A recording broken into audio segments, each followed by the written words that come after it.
I made some molotes de chorizo con papa. Have you guys heard of them before? A ver, abre la boca. I started off by making my favorite green salsa. Go check out the video, guys, so you guys can see how I make it. Then I started to cook some premium chorizo. Once the chorizo was done, I boiled 7 red potatoes with plenty of salt. I peeled them and smashed them up. Added my chorizo into my potatoes and gave it a nice good mix. Once I was done with that, I started to get my masa ready. Go check out my corn masa video so you guys can see exactly how I like to hook up my masa. Once the masa doesn't stick to your fingers like this, then you know your masa's done. I like my molotes to be small, so I'm not picking up that much masa. I'm picking up about the size of a golf ball. I'm gonna start rolling it up and start smashing it down like a little pancake. I'm gonna make it just a little bit bigger than my palm. Y ahora sí, now it's time to start stuffing it with chorizo con papa. If you add a little bit too much, don't even trip. Just take a little bit down, smash it down a little to form it, fold it like a taco, start pinching the edges, fold it one more time, and start rolling it up like a little baby burrito. And then we're gonna start forming it into a little tiny football, just like this. And now I'm just going to continue to make the rest of my molotes. I used 3 cups of maseca to make my masa, and it made 20 molotes, para que se den una idea de cuánta masa se necesita. And now I'm just making my last molote. I folded it up like a taco, pinched the edges, folded it one more time, shaped it like a little burrito, and now I'm gonna start forming it into a little tiny football. Y ahora sí, once I have all of my molotes ready, now it's time to start frying them. I like to stick a wooden chopstick into my oil para ver si ya está lista. If it bubbles up, it's ready.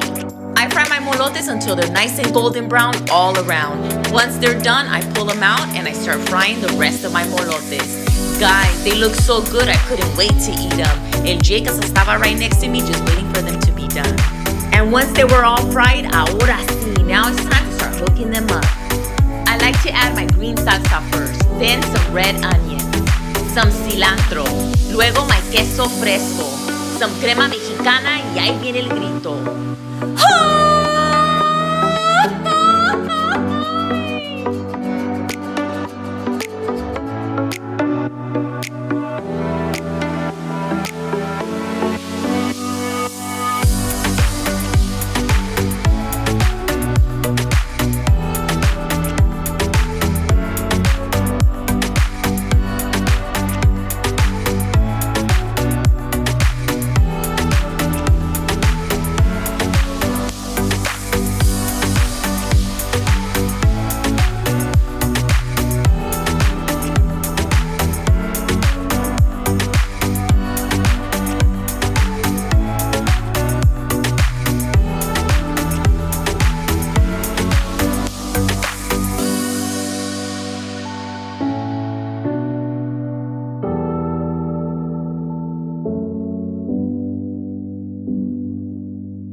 So this is how I do it. Foil it con mal, char 4 tomatoes, serranos, wash your chicken, ground up whole peppercorn, cumin, garlic, oregano, and lime juice.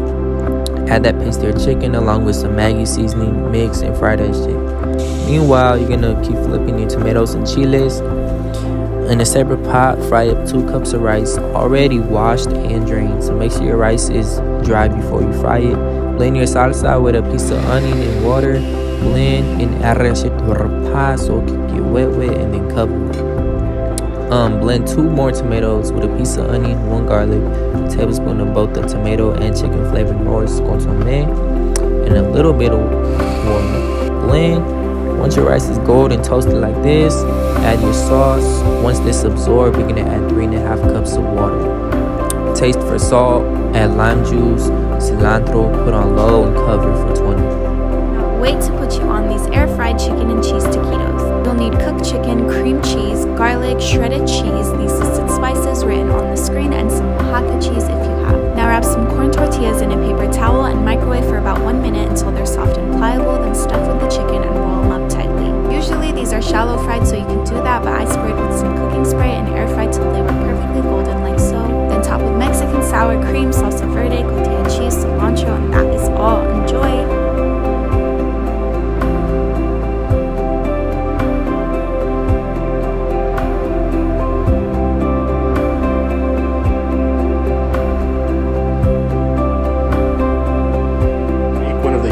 And tastiest dinners ever, tacos dorados con papa.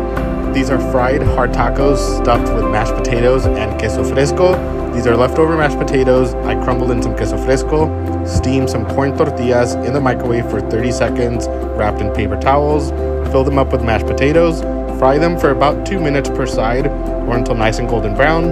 Top them with your favorite salsa, shredded lettuce, crema, and you have dinner.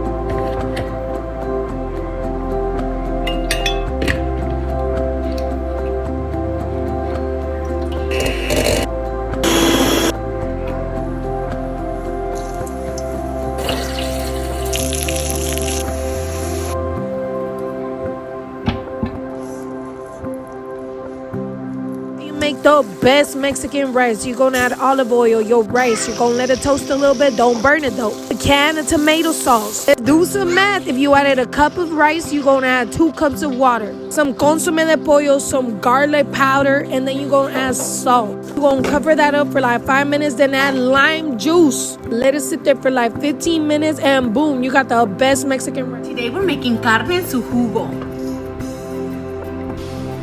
We're going to start out by boiling 4 jalapenos or serrano peppers and about 1 pound of tomatillos. Boil on medium-high heat for about 5 to 7 minutes or until they turn a pale green color. Drain out the water, then transfer everything to the blender, including 1/4 of an onion, 2 garlic cloves, a handful of cilantro, and to help blend the ingredients, I'm also going to add 1 cup of beef broth. Or you can also use chicken broth or water. Blend until it's nice and smooth, then set aside. We're also going to need 2 bundles of cebollitas cambray. If you can't find these in your local grocery store, you can substitute them with regular green onions or scallions. Trim off the tip and remove the first layer of each one of the onions. These are very similar to green onions, except they have a much bigger bowl and the taste is a little bit stronger than the regular green onions. These also go great on the grill. We also need 1 10-ounce package of bacon cut into small bits. Half of the bacon we're going to use for the dish, and the other half we're going to use to garnish our dish at the end. And the last ingredient, 1.5 to 2 pounds of chuck roast, diced into 1 to 2 inch strips. Generously season the meat with pepper and set aside. In a medium stock pot or a Dutch oven pan, start by cooking the bacon over medium-high heat with frequent movement. Once it's nice and crispy, remove it from the pot and set it aside. Using the same pot and the bacon grease that rendered from the bacon, we're going to saute the onions for about 2 minutes or until they're nice and fragrant. Remove them and set them aside with the bacon. If there's too much bacon grease left in the pan, feel free to remove some before adding the meat. Give it a light stir, then turn down your burner to medium heat. I have a digital stove and I have mine set at 5.0. Cover and cook for about 30 minutes. During the process, check on it every 10 minutes to move the meat around. Once you no longer see red in the meat and the meat has released a lot of its juices, add the sauce from the blender. Add 3 cups of the beef broth to the blender to get the remainder of the sauce that's stuck to the side of the blender. Give it a good shake, then add it to the pot as well. This recipe doesn't require many seasonings. I am going to add 1 to 2 tablespoons of chicken bouillon, or you can also use beef bouillon or salt to your liking. Give it a light stir. Turn down the burner to low heat. I have mine set at 3.0. Cover and simmer for an additional 30 to 45 minutes on low heat. This has been cooking for a little bit over 40 minutes. Now we're going to add in the onion and the bacon.